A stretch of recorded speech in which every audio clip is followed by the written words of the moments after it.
Oh, hi, Pat. I was just on the phone talking to one of the other folks out there, and that was Christy. I think you probably know who she is.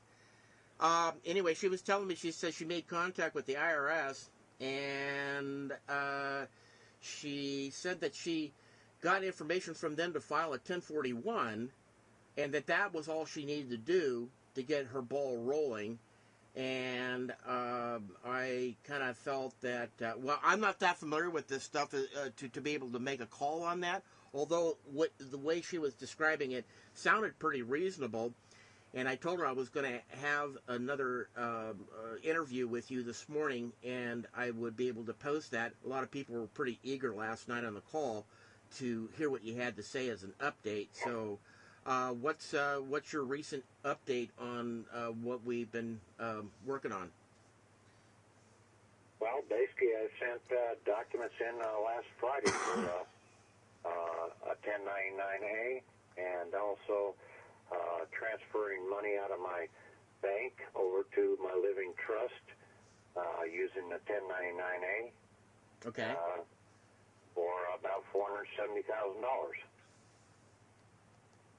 Now, one of the questions that came up yesterday at the local meeting was people thought that the living trust was vulnerable and it had holes in it that they felt that it would be easier or better for a person to do an irrevocable trust.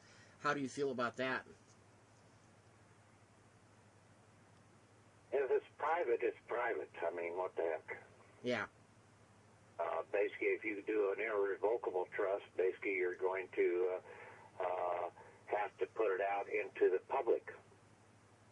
Oh, is that right? That's the way I think it is.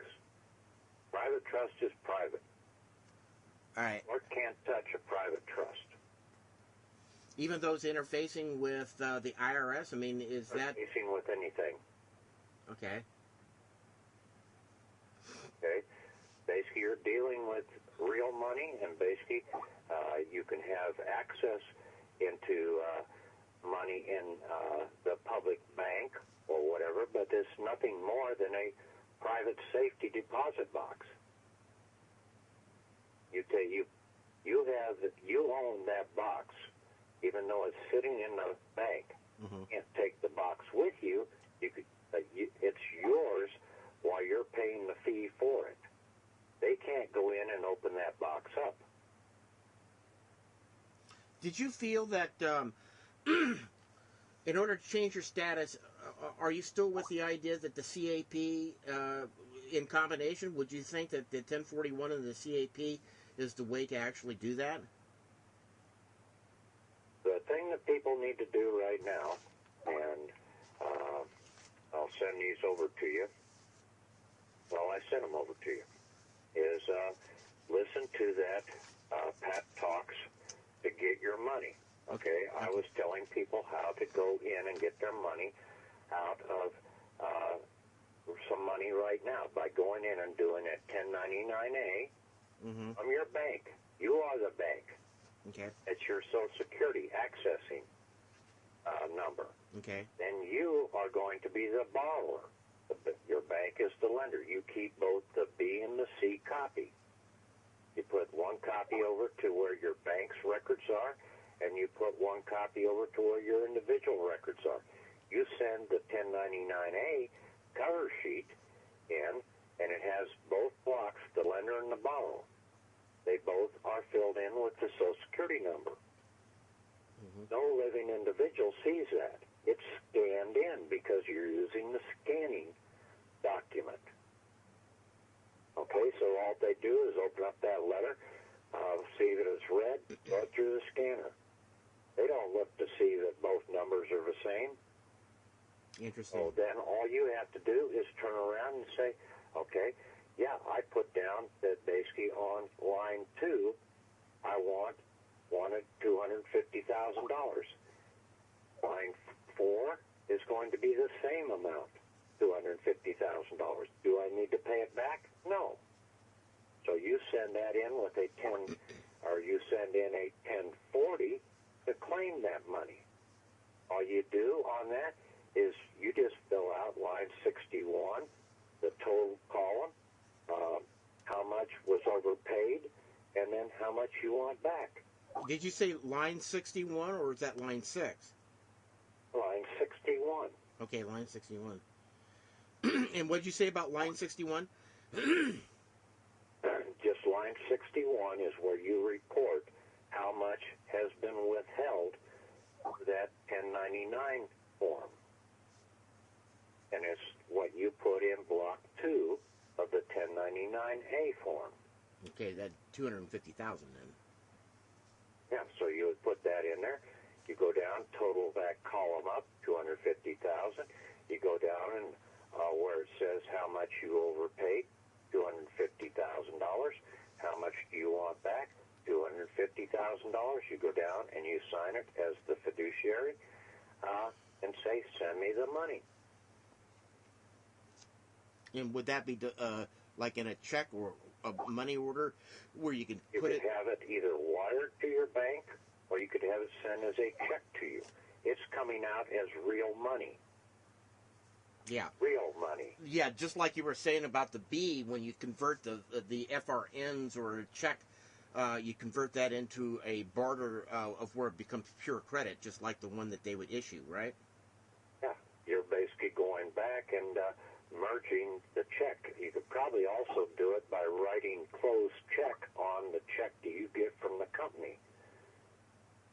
But it's already come out from the company. But I don't know whether they do it on the return or whether when it is issued out. It might be on the return. So if you wrote closed check on that check that came from your company, that would close that check. They could not monetize that check. It would have to be real money that you're getting paid with. That's what the closed check was all about. Now, in regards to using a 1099A with this that you just got done describing, is there any repercussions like the 1099-OID? Can anything come back on you on this? No. In other words, they couldn't deem this as being a fraudulent conveyance of money? No. Not if you've got your Form 56 in. You're the executor of that account. Now, if you get carried away and write a check out for $25 billion, your account may not have $25 billion in it. I see. Okay? That could be considered fraud. Mm-hmm.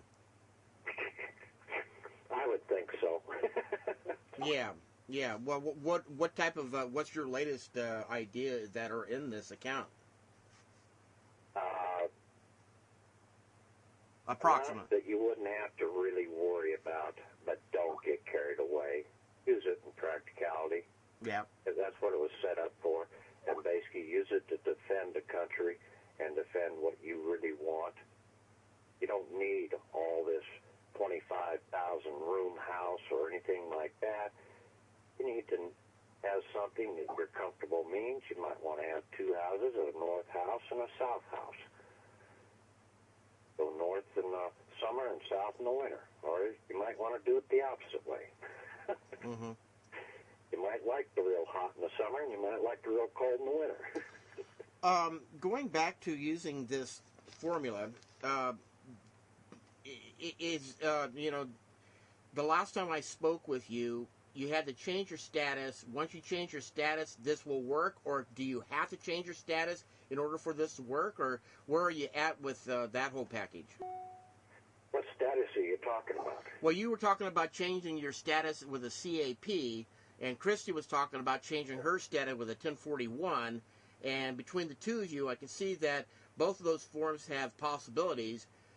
Do you have to have a change of status to be able to get your hands on $250,000, or can you just point blank as a human being fill out this form just like you just got done saying and actually get results, or can you give me a little input about that?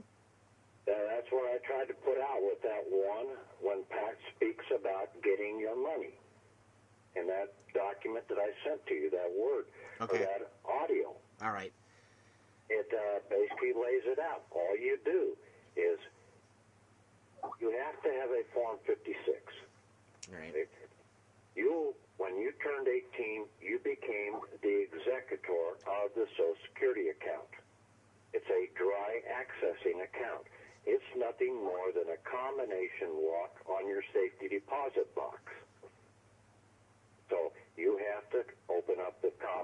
information to get into your bank account. And it's nothing more than a private bank. And you're the only account in that bank. I see. It's your private bank. Now, since it's a bank, it's one of the mini banks of the country. And all those little mini banks of the country form the Central Bank of America. We are the central bank. Part of it. So all we have to do is go in, do the 1099-A after we've done the Form 56, and on the Form 56 you have to do Part 1C, Part 2, Item 1C, and that's where you marked that this was a trust document and that you were assigned the executor of that when you turned 18. That was your assignment date. And then you're going to become the fiduciary over this Social Security trust, and then you sign it as the executor. I see. And so then you have to send a copy of that out to where you're going to send your 1040 form so that they post it on the wall and says, okay, little Christopher Summers here can access his account. Mm-hmm. That's our cashier's ID card. So we fill out, we're going to go to our bank. Okay, we're the president, the executive officer of our bank. We're going to go to ourselves. But we have to approach ourselves with a invoice. What do we want to borrow this money for? So we give them a document. Which is a invoice. That's a 1099-A, right? Well, that's an invoice. Oh. You make out one. So much labor. I did 25 hours of work this week. I want to get paid. Something along that lines. I want to go out and buy a farm. $3 million to buy this farm. You put it down on an invoice, a private invoice. So what you're saying is that we can bypass the general bank and actually have access to our own accounts. Therefore, any time that we're issued an invoice, we can submit that under a 1099-A for payment, and therefore they send us the payment. You can claim to your own bank, you put that over to them, you sign it and say, send me the money back, so that you as the fiduciary are going to be the borrower. You're going to borrow from your own bank. Ah, got it. So okay. The borrower and lender's numbers on that 1099-A will be both the same Social Security number. It belongs to both the bank and you. And the bank would actually be the fiduciary. No, you are the fiduciary. The human body, the esquire, the son of the soul is the fiduciary. The bank is just the bank. It's our fied commissary. Oh. Our living trust, or not our living trust, but basically our American and state, like in my case, American Iowa fied commissary account, because there are both shares of stock from the country and the state in that commissary. Now, has anybody actually had success with this formula? I just sent it mine in. They got it just yesterday, so I should be hearing back. It should be a 3-day turnaround, so the check should be back in the mail no later than, we'll say, Thursday. And when it's part of the idea of getting pure credit. In other words, when you get this, which is not an FRN debt instrument type of payment, you have the abilities to utilize that into gold and silver without any... You don't need to worry about gold and silver, okay? All right. Get that, okay? You just take that, deposit it into your checking account, Mm-hmm. okay? Nothing happens to it then. It's when you write a check out at that point in time, you will write closed check on that check. That means that they cannot monetize that check. That check goes out as real money. It's that simple. You want to pay with real money? You want to operate with real money? What is real money? People don't even know what it is. They don't even know how the money system in this country works. All wagering bets, every signature you make on a check, and you have not closed that check, that is a 3-year wager bet that is out in circulation. They write bonds off against that account. They put your asset that you have in the bank off to the side. They created the Federal Reserve dollars, and they have to pull those Federal Reserve dollars off the books in 3 years if you don't come forward and pay for it with real asset. And is that what Greg Gentry was saying, is they take that and put it into the Costa Rica bank account down there? No, I think that's all total bullshit. You think so? I think it's still right here. Now, down the road, yeah, they do stuff that they're depositing their stuff that they've gotten out of the system, but not our stuff. In other words, after 3 years, does that become a principal and it accrues interest, or does it stay as an interest separate from the original principal? How does that work? I mean, have you figured that out yet? You're going to have to sit down and look at the 1099, learn the ABCs. Yeah. I've got it laid out on that document and the American Remedy on there. All right. Those two documents over. I've got a chart laid explaining the monetary system there. All right. So what I'll be doing is I've got some catch up. I was sick last week, so I was unable to get to anything last week, and it was probably good that you didn't call last week. I was just not feeling well. But what I posted yesterday, yeah, was on the 1099-C. Okay. How people go in and cancel the debt. Okay, you have an IRS bill come to you. Mm-hmm. Basically, you have to get them to pay you first. Well, first you operate with them and you're going to be in the right of discussion. You submit the 1099-C in, canceling the debt that they owe to you. But you have the right to pick up any interest that they have identified. That's what goes in Block 3. You cancel the debt there, then you can pick up with the 1099-A the amount that is in Block 3 on the 1099-C. Now, you give them, you cancel their debt.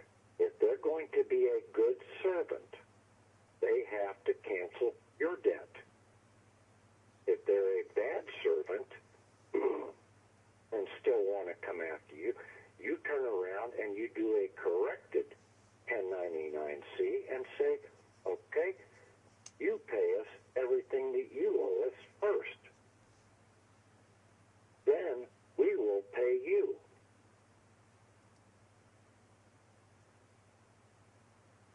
Because we are the creditor. They owe us first before we have to pay. I see. Yeah, they're the ones, the governments are the ones that are still under bankruptcy law. So, Better. if I've got you right, what you're saying is that you can ask them to be paid first before you cancel the debt? Is that what you're saying? No, you cancel their debt, okay? Mm-hmm. So you're going to cancel their debt. Okay. And it's just like 2,000 years ago when Jesus was talking about the good servant and the bad servant. Okay? The good servant will cancel the subservant's debt. Now, if the bad servant, if you cancel the bad servant's debt and then he still holds the person beneath him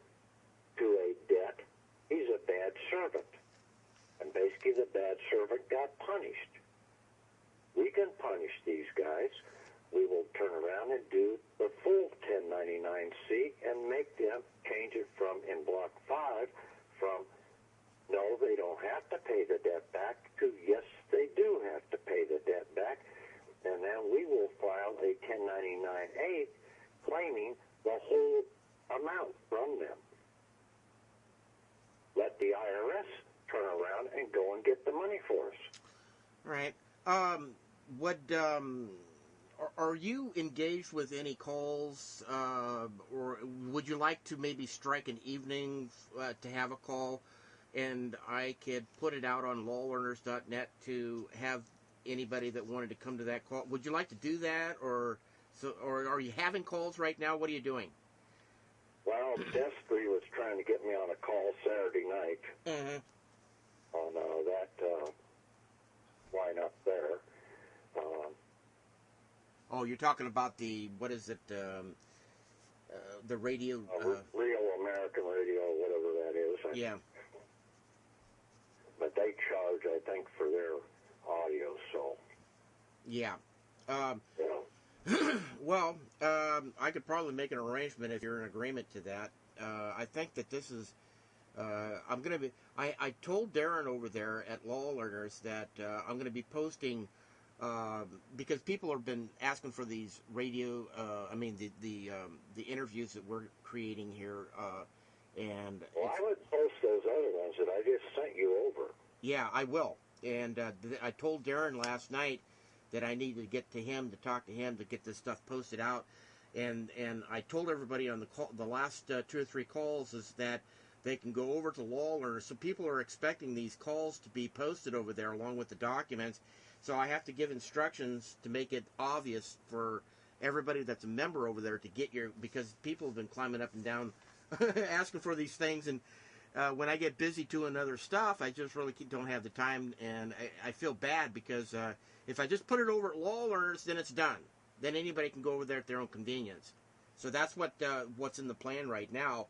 But if you wanted to do a spot, or if you've got somebody that wants to put you on the air, why don't you let me know so I can post that over at Law Learners, and that way everybody can get to the call to listen to you. Well, I think right now if they would just listen to those latest ones that I told them how to get their money. Okay. That talks about the 1099-A. Okay. And either going with the 1040 or the 1041 form to get the money. I did one last Friday for $479,000 to transfer it from the Social Security account to my living trust. I had to send that one into Ogden, Utah. That's where the 1040 form goes, or 1041 form goes. Or the other place is to Cincinnati, 1041. So again, you have to do a Form 56 for the fiduciary over that trust, that living trust. So you're going to have to do it, Form 56, when you do the first time you send one of those 1041 forms in. Monday, I sent another one out to Ogden, Utah. I sent the 1099As down to Kansas City because that's where my 1099As have to go to with the 1096 forms. I sent that in for $3.2 million to buy a farm. So I sent that one out to Ogden, and then I did another one for $221,000 against my as an individual. Well, how come people are not utilizing this a little more? I mean, is this so new that people haven't been able to offset their mortgage payments or mortgage debt? I mean, can you give a real quick synopsis? Would you do a 1099-C for a mortgage and then do a 1099-A to get the money back? Is that what you're saying that people should be doing with their mortgages? Basically, on a mortgage, okay? If the mortgage is over 3 years old, it's fully paid for. Okay? Fully paid for. Is what they did. For the first 3 years of a mortgage, you are the creditor. Okay? You're the one that really loaned the money to the bank to go out and basically buy that house. They turned around, created that amount of money of Federal Reserve dollars. That is in circulation. At the end of 3 years, all those Federal Reserve dollars have to come out of circulation. They turn around also and write bonds, put a secret lien against your flag commissary, using it as collateral for the bonds that they write. They write at least 10 and right now up to 35 times the number of bonds. They're drawing interest off of that. If it was the original 10 bonds that they could write, they would be getting 50% payback per year. So at the end of 3 years, they would have gotten 150% of that original loan that you had. They would take 100% of that, pay off the loan in full for you. They would give you 0.375% per bond per year, put that into your flag commissary account, and they would end up with about 13.3% profit per year for doing nothing. Mm-hmm. But in the meantime, during that 3-year time frame, since they created 10 times the amount of dollars out in the circulation, they caused inflation. They drove up the prices of everything, making us pay more inflated prices for something that we wanted, trying to destroy us even more. Now, if you come forward before that 3 years is up, you can do a 1099-A, paying the full thing in full value, okay, setting it fully off. Then you turn around and you claim the interest back as abandoned property of what you have paid in out of your back pocket, plus the interest for the time frame that has been held there.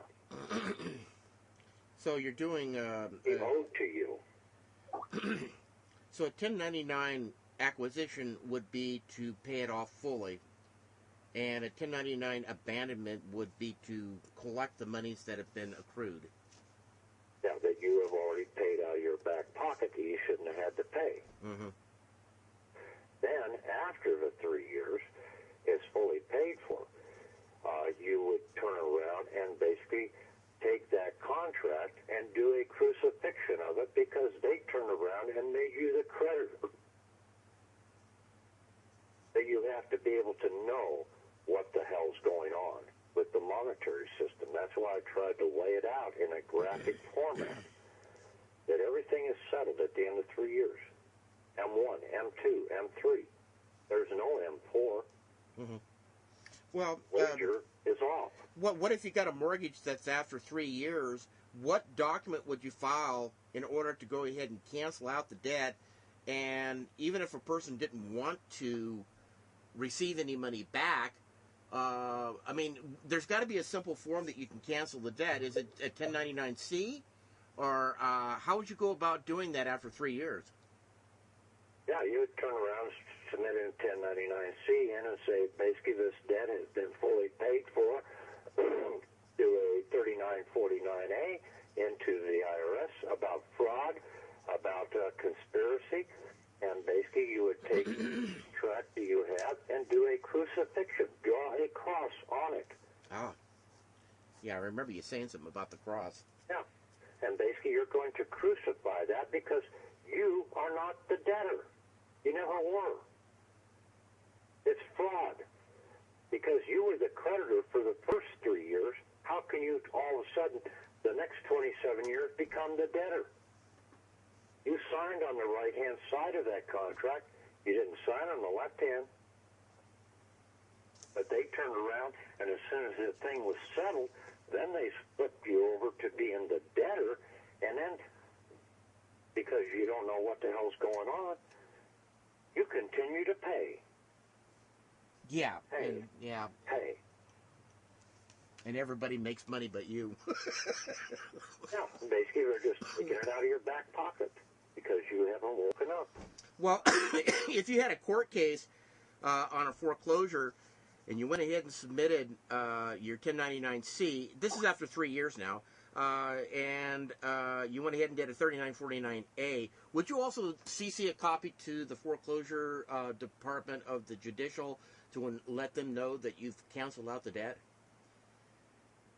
Well, you keep the copies, okay? You send a copy to the foreclosure, whoever, their copy, okay, as the borrower, okay, as the debtor. That's debtor-creditor on that 1099-C. Mm. You send the other copy into the IRS. You also utilize the 3949A form to the IRS. Okay. And basically, those guys are scared to death of the CID showing up.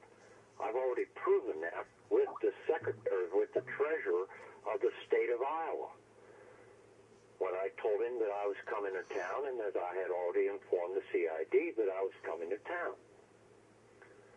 I just did it just for my own protection so that they wouldn't harass me or anything like that, but they still had a couple highway patrolmen walk around with me while I was still up in the capital area.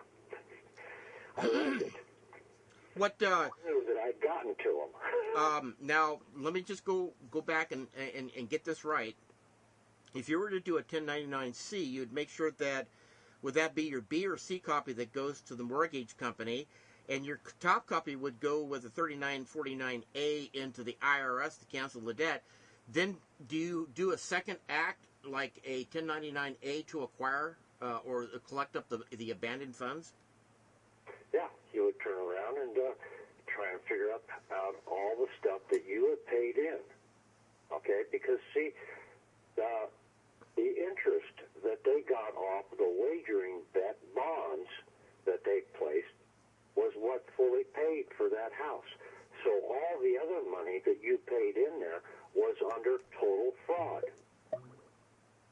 Do you have to have when you do this, is it advisable to have a Form 56 filled out and that you're acting Yes. as okay. That is your first thing to have filled out right now. Before you do anything else, you had better have that Form 56 filled out, and you better have it filled out right. All right.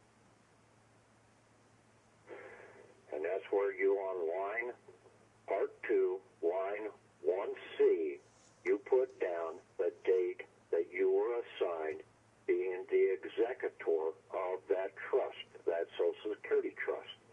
And that should be the date that you turned 18. Now you can't also do. Go down and you mark out and say that you're going to terminate every other fiduciary out there, so that you become the sole fiduciary over that Social Security trust.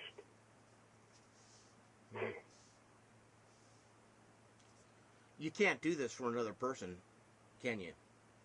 Act as a fiduciary for them? You could, but they would have to assign you that responsibility. So they would assign you that date as of today. So in other words, if you're going to work on behalf of somebody... When you look at line 1C, it says trust, document, or amendment. And that would be an amendment that basically they are going to amend their trust to allow you to be a trustee or to be a fiduciary over that estate, or not estate, that trust. Can it be limited to? Can it be limited to, like, say, for instance, you were helping somebody else, and could you limit a Form 56 on one trust? Why can't they do it? Incompetent. It's just a signature. It's just a signature. You fill out the form for them and have them sign it. I see. Okay. Okay? Yeah. All right. Let them take the responsibility onto themselves. All right.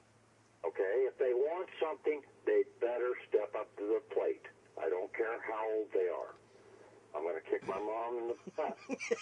Sonny learns this stuff. I hear that. But I gotta go out and get the proof for her first.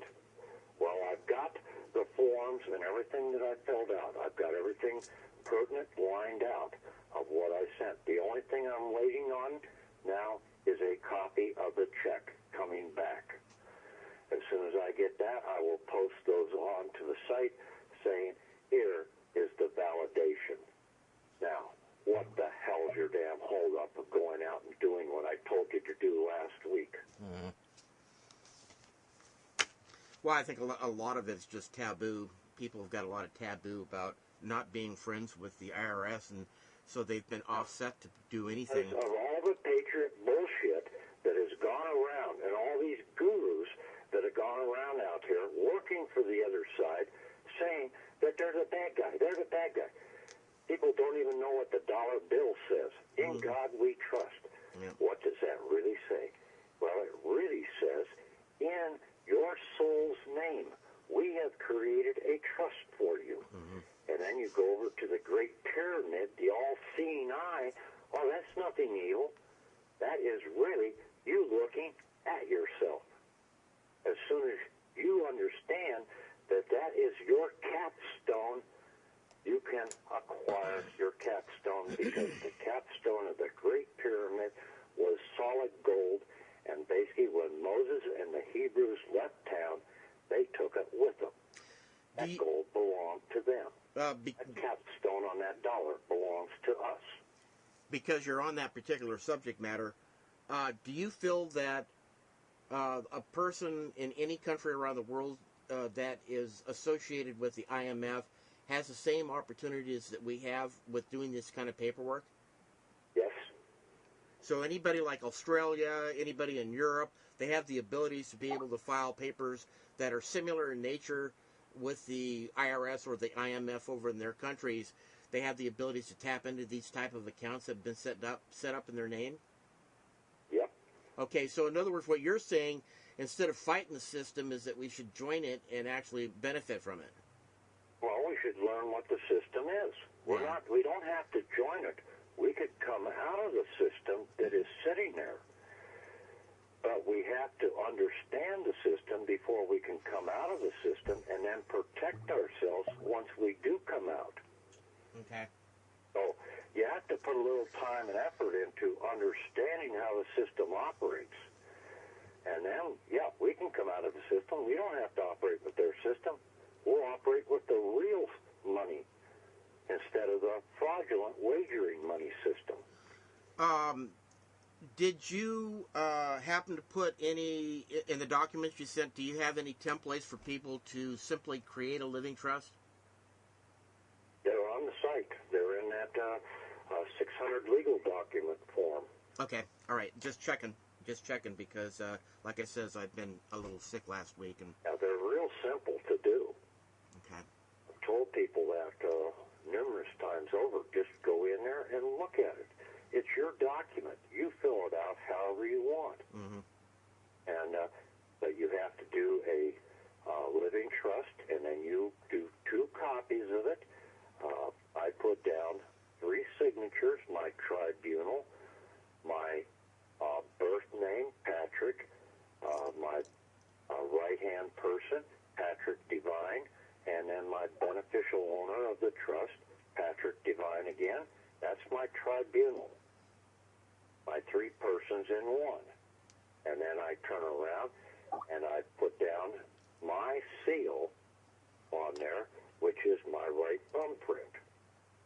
I make 2 copies of that. I send 1 copy registered mail back to me and unopen the envelope.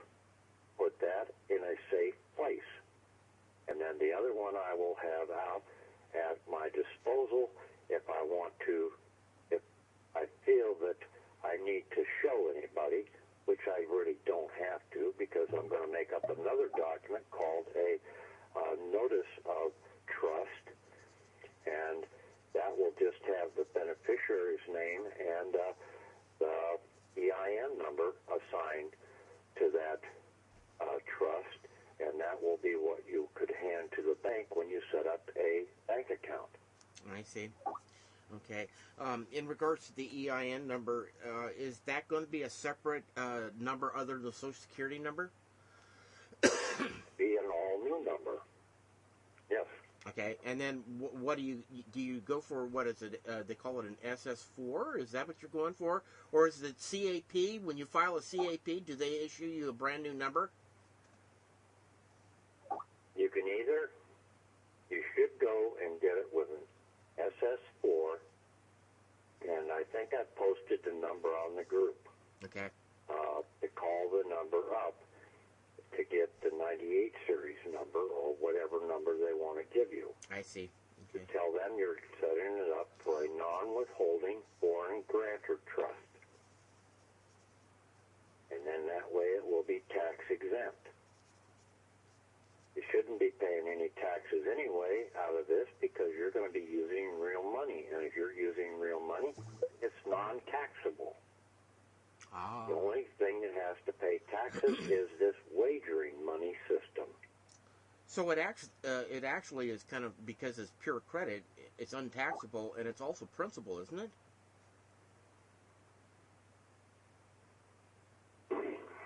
Just think of it as real money. Don't throw those other things in there. You'll confuse the hell out of yourself. Yeah. Okay, I've got an additional. What is the current website that you're posting the documents, so I can actually put that over at Law Learners for everybody to be able to have that as a backup access? I'll send it over to you on Skype. Okay, good. All right. Let's see. Is there anything else you want to say? Otherwise, I'll complete this. No, that should be about it. Just listen to those last audios that I just posted up there, and then go in and open up the document. Learning the ABCs, which we were told to do when we were growing up. It does not have to do with the alphabet. It has to do with the 1099A, the 1099B, and the 1099C. Okay. It's that simple. All right. And then after you learn that, the 1040 form and the 1041 form both say tax return. They don't say tax payment form. They say tax return form. We've been told all along everything is taxes out here. Well, all transactions are basically classified as taxes. So for us to move our money around, it's called a tax. We're taxing it from one place to the other. I see. Or taking a taxi cab. It's kind of like the tax stamps that they used to have. It used to be kind of like a mail system where it actually moves something from one place to another. Yep, that's what it is. Mm-hmm.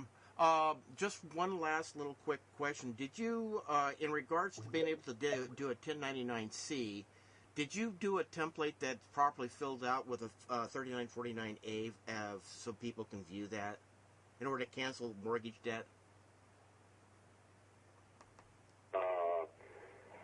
I talked about it on the group. I had one, I think I posted. I have since, over the last, I posted that about a week and a half ago, and from what you listen on the audio, it's going to be a little different than what appears on the templates that I have up there on the site right now for both the 1099A, the 1099B, and the 1099C. I probably should just go in and pull those templates down right now. Okay, so it well, doesn't confuse anybody. Yeah, and I'll go ahead and post that. It's going to take probably 24 hours to get this all posted over at Law Learners, but you can also refer to people that we're going to post that over there if they can't get into the. Are you still maintaining a Yahoo group there? Yeah. Yeah. Now it's We the People or shareholders. It's We the People? You're going to send that to me, right? Or shareholders. We the People shareholders. I'll send you the link here in just a second. Okay.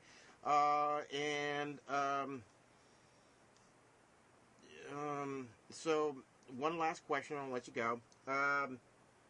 When you do a 1099-C and you've got your you got your Form 56, you got the 1099-C, you've got your 3949-A.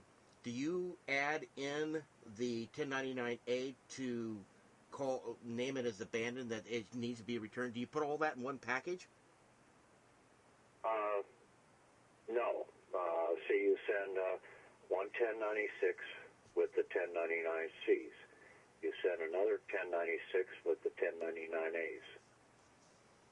Probably could throw them all in the same envelope if you want to, but you've got to do a separate 1096 for each different form. I see.